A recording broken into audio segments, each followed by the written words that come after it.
Salam sejahtera. Video ini untuk membincang latihan dalam tingkatan 4 bab 5 ikatan kimia. Okey, kertas 2 bahagian B. Pelajar menunjukkan satu separtian ion ion U bercaj positif, ion W bercaj negatif. Dua-dua ini adalah ion. Okey, tuliskan susunan elektron untuk atom. Jadi senang saja 2, kalau tambah kita tambah je lah. Jadi jawapannya 2.1 tambah 1. Okey, macam ni 28. Kita tolak 1 je. Jadi kita dapat 2.7. Okey, seterusnya nyatakan kedudukan atom U di dalam jadual berkala unsur. Terangkan jawapan anda. Jadi atom U ini electron valence dia 1. Jadi electron valence atom U adalah 1. Kalau 1 dia kumpulan 1. Manakala kala 2 nombor dia kala 2 sebab 2 petala telah diisi dengan elektron 4 markah. Seterusnya soalan B, Cikgu Ahmad sedang memasak dan menggunakan garam natrium klorida sebagai bahan tambah makanan. Terangkan bagaimana pembentukan ikatan ini terbentuk antara atom natrium dengan atom klorin. Diberikan nombor proton dia 11 dengan 17. Okey, untuk ini 10 markah. Senang saja nak dapat 10 markah. Pertama, kita nyatakan susunan elektron dulu. Perkataan atom penting, jangan lupa nak tulis. Susunan elektron atom Na ialah 11. Jadi 2.8.1. Okey, susunan elektron atom Cl adalah 17. Jadi 287. Untuk mencapai susunan elektron oktet yang stabil, jadi 2.811 ini atom Na akan menderma satu elektron membentuk ion Na positif. Okay, ataupun kita boleh tulis persamaan pembentukan ion Na menjadi Na plus E. Manakala atom Cl 7 dia akan menerima 1 menjadi 8. Dia menerima 1 elektron membentuk ion Cl negatif. Cl menerima 1 E menjadi Cl negatif. Akhirnya ion positif, ion negatif ini akan tertarik dengan satu daya elektrostatik yang sangat kuat, daya tarikan elektrostatik. Akhirnya membentuk ikatan ion yang formula dia NaCl. Okay, dan kita lukis gambar kahwin mereka, ada 2 markah. Na 28 pakai baju positif, Cl 288 pakai baju charge negatif. Nukleus tolong hitamkan. Nukleus jangan lupa nak hitamkan. Okey, teruskan dengan soalan 2, soalan C. Jadual menunjukkan perwakilan piawai bagi unsur neon dan oksigen. Neon 10, oksigen 8. Terangkan mengapa gas neon wujud sebagai gas monoatom. Mono maksudnya 1. Okey, kenapa neon wujud sebagai 1 dan kenapakah gas oksigen wujud sebagai twi-atom? Twi maksudnya 2 atom. Okey, jadi pertama kita terangkan neon dulu 10. Jadi neon ini telah mencapai susunan elektron oktet yang stabil kerana neon ini 10 jadi 2.8. 8 jadi kita kata susunan elektron oktet 8 oktet.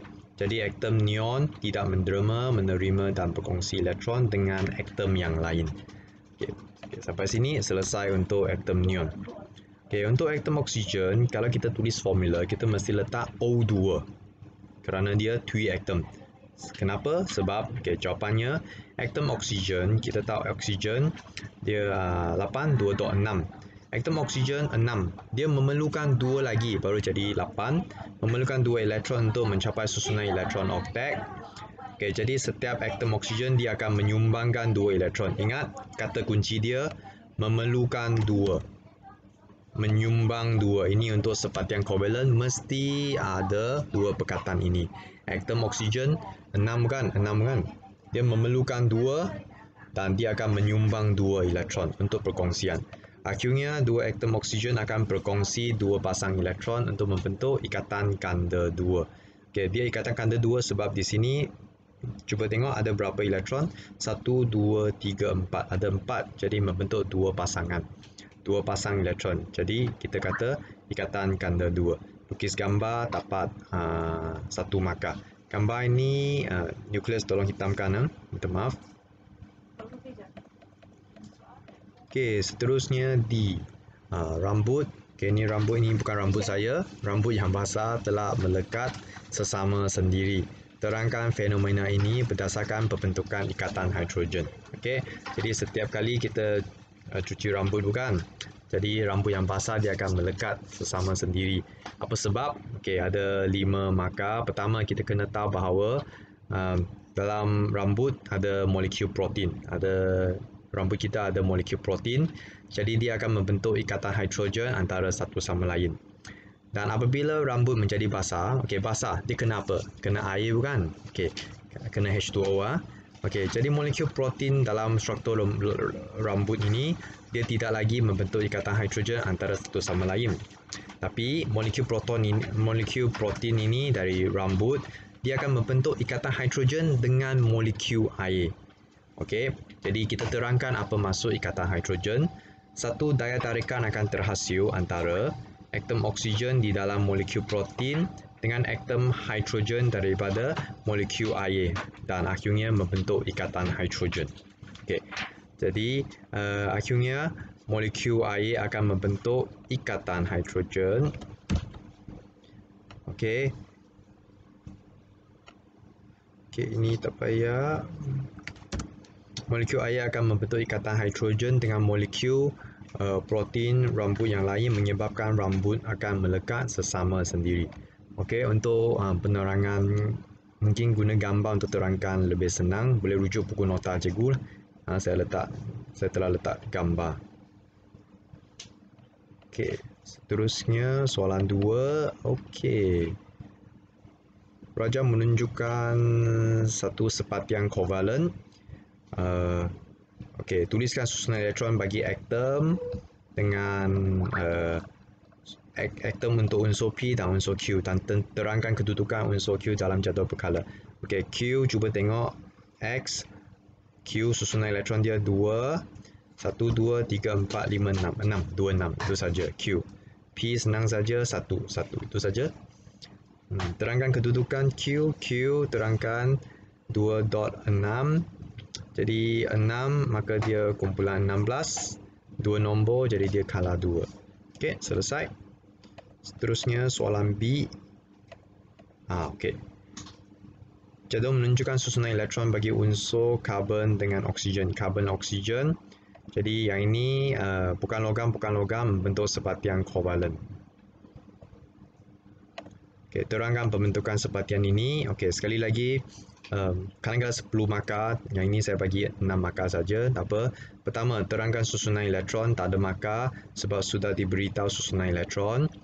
Okey, kemudian sekali lagi kata kunci, ingat tak? Sepatian kovalen. Memerlukan dan menyumbang. Dua perkataan ini wajib ada dalam menerangkan sepatian kovalen. Atom C memerlukan 4 elektron. 2.4 jadi dia memerlukan 4 lagi untuk mencapai susunan elektron oktet. Jadi dia menyumbang 4 untuk perkongsian. Manakala atom oksigen 6. Okay. Jadi dia memerlukan berapa lagi untuk jadi 8?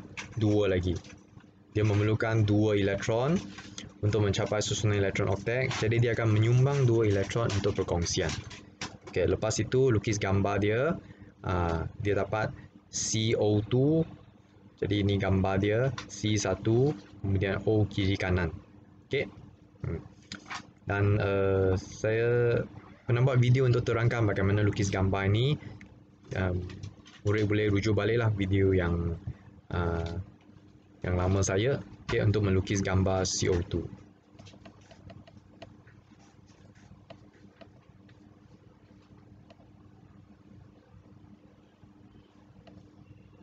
Okey, seterusnya, sorry.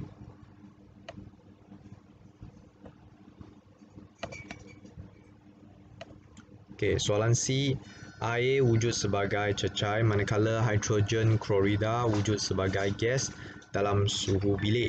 Jelaskan fenomena ini berdasarkan ikatan hidrogen. Okey. Jadi air dia wujud sebagai cecair. Dan HCl dia wujud sebagai gas. Jadi air ni susah nak mendidih. Dia 100 darjah Celsius baru dia mendidih. Jadi kita boleh kata dia takat didih dia lah. Okey, dia takat didih dia lebih tinggi.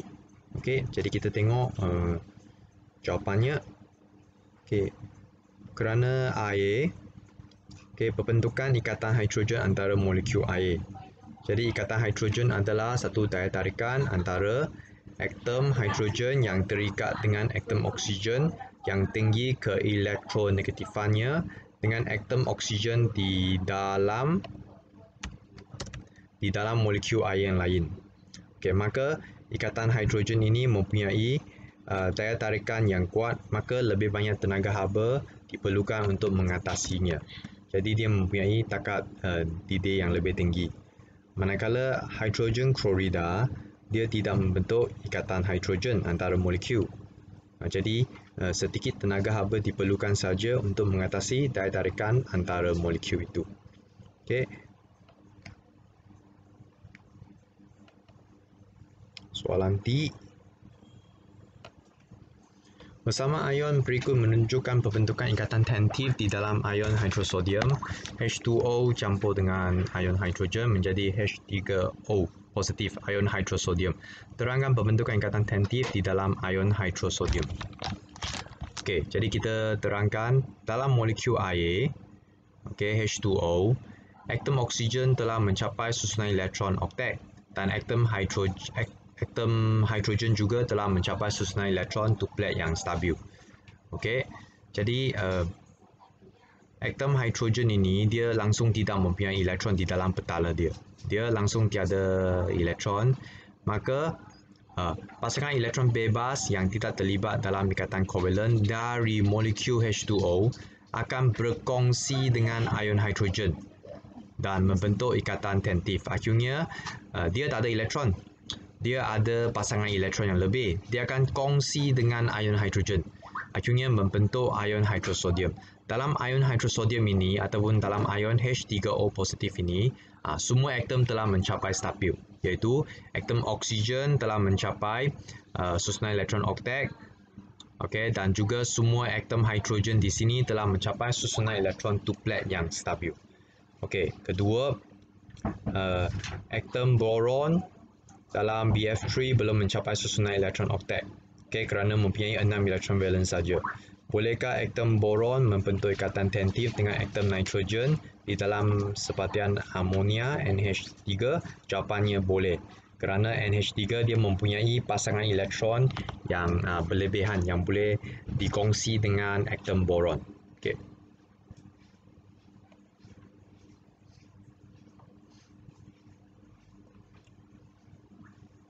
Okey, kita masuk ke task 2 bahagian C. Okey, Raja menunjukkan satu jadual berkala unsur. Nyatakan unsur yang boleh membentuk ikatan kovalen tunggal, kanda 2 dan kovalen kanda 3. Jadi ada di sini. Ya, jadi X ini adalah nitrogen, dia membentuk ikatan kovalen kanda 3. Okey, manakala Z ini klorin, ikatan kovalen tunggal. Yang Y ini oksigen, dia membentuk ikatan kovalen kanda 2. Okay, ini jawapannya. W boleh bertindak balas dengan Y. W adalah natrium. Boleh bertindak balas dengan Y. Y adalah oksigen. Untuk membentuk separtian ion. Tulis bersama kimia yang seimbang bagi tindak balas ini. Jadi, pelajar boleh rujuk kepada jadual berkala unsur untuk menentukan apakah unsur W. Okay, jadi kerana saya cikgu kan, saya sudah tahu W adalah Na, kita boleh tulis macam ni, Na tambah okay, Y ini, okay, tengok jadual berkala, Y kita boleh tahu dia adalah oksigen, O, jadi oksigen kita kena letak O2. Okay, kemudian anak-anak, okay, kemudian Na berkahwin dengan O menjadi Na2O. Okay, kemudian kena seimbangkan 2 dan ni letak 4 kerana 2 darab 2 4. Okay. So kita boleh guna W dengan Y ataupun kita boleh guna Na dengan O2, mungkin lebih senang. Okay, ini sifat fizik dia. Good questions. W takat lebur dia, X takat lebur, takat didih dia agak tinggi. Okay, jadi konsep utama, konsep penting dalam soalan ini, belajar kena tahu W ini separtian apa. Betul. dia covalent kerana takat lebur, takat tidih dia adalah rendah. Yang ini 800, 1000 lebih. Jadi dia takat tidih, takat lebur dia sangat tinggi, maka dia adalah sepatian ion. Okey, ini konsep utama kena tahu dulu. Baru kita jawab soalan. Okey, kita terangkan takat lebur, takat tidih sepatian X adalah lebih tinggi daripada sepatian W. Good. Kerana dalam sepatian X ini tarikan elektrostatik yang kuat antara ion. Okay, ingat sepatian ion ada ion. Kerana daya tarikan dia sangat kuat, maka lebih banyak tenaga haba diperlukan untuk mengatasi daya ini. Manakala dalam W, covalent, dia wujud sebagai molekul. Dalam sepatian W, daya tarikan van der Waals yang lemah antara molekul. Maka, kurang tenaga haba diperlukan untuk mengatasi daya ini. Okey, selesai B1. Okey, soalan 3 adalah soalan eksperimen. Dengan bantuan gambar raja yang berlabel, huraikan satu aktiviti makmal untuk membandingkan sifat kekondaksian elektrik bagi sepatian W dan sepatian X. Okey, jadi ini eksperimen dia. Kita nak mengkaji kekondaksian elektrik. Di sini kita letak sepatian W ataupun X. Mula-mula kita isikan mangkuk pija dengan pepejal sepatian W sehingga separuh penuh. Celupkan 2 elektrod karbon ke dalam sepatian ini. Sambungkan ke mentor dan juga bateri. Hidupkan switch dan perhatikan sama ada mentor menyala ke tidak. Lepas itu kita panaskan dia. Tujuan kita panaskan dia supaya kita meleburkan pepejal sepatian W ini. Okey, sehingga dia melebur. Okey, dan perhatikan sama ada mentor itu menyala ataupun tidak. Ulang langkah 1 hingga 5 dengan menggunakan sepatian W. Okey, jadi prosedur gambar 2 markah, prosedur 6 markah, 8 markah dan tuliskan pemerhatian dia. W dia adalah sepatian covalent, jadi dia mentor tidak menyala. Menunjukkan dia tidak boleh mengkondaksi elektrik. Okey, dan sekejap. W dia mentor menyala apabila sepatian X melebur, menunjukkan bahawa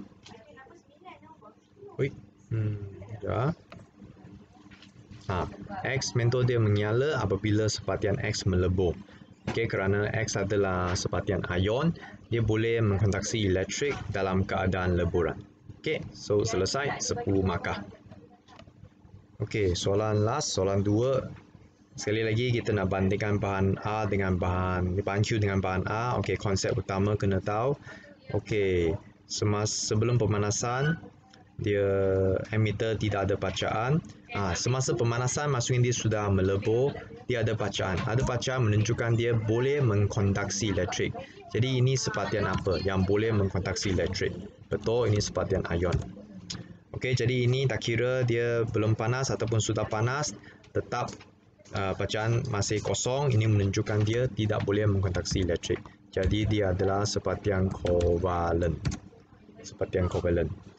Okey, cadangkan bahan Q dan A, terangkan perbezaan dan kelaskan bahan-bahan ini kepada sepatian ion dan sepatian covalent. Okey, ini 10 markah jawapannya. Q, ingat konsep ini penting, sepatian ion. Jadi kita boleh namakan apa-apa sepatian ion saja. Contoh, natrium chlorida. A adalah sepatian covalent, saya guna contoh naftalina. Okey, bahan Q mula-mula dia tidak boleh mengkondaksi elektrik dalam keadaan pepejal. Okey, tapi dia boleh mengkondaksi elektrik bila dia dipanaskan dalam keadaan leburan. Okey, kerana dalam pepejal, ion tidak bergerak secara bebas kerana telah terikat dengan daya tarikan elektrostatik yang kuat. Semasa pemanasan, ion itu boleh bergerak secara bebas. Okey, kerana daya tarikan telah diatasi. Manakala bahan A, dia langsung tidak boleh mengkondaksikan elektrik, tak kira dalam keadaan pepejal ataupun leburan. Kerana molekul, ingatlah sepatian covalent dia terdapat molekul saja.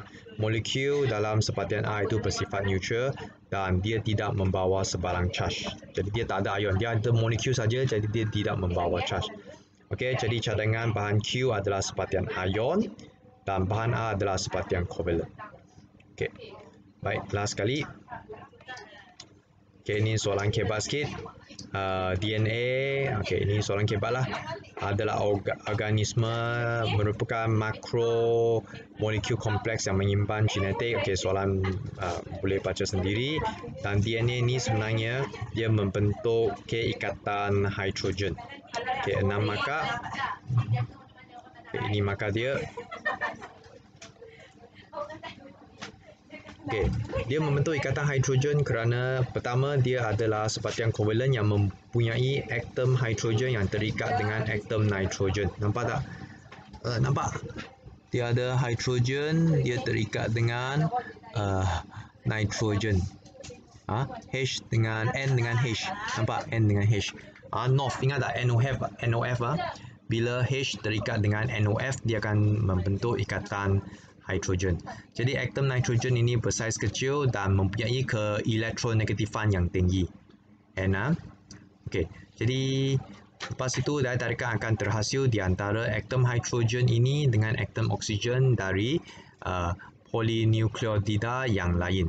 Akhirnya ikatan hidrogen itu terbentuk.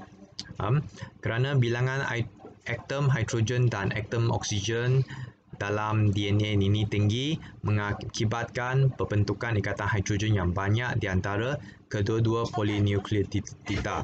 Okey, itu sebabnya dia akan membentuk berpiling-piling sesama sendiri macam itulah. Okey, ini soalan kebat, agak susah lah dan juga satu topik yang baru lah dalam tingkatan 4 KSSM. Okey, baik. Okey, itu saja untuk soalan dalam bab ini. Kalau masih tak faham, okey, boleh tengok balik buku nota cikgu ataupun boleh tanya terus kepada cikgu. Okey, itu saja. Sekian, terima kasih.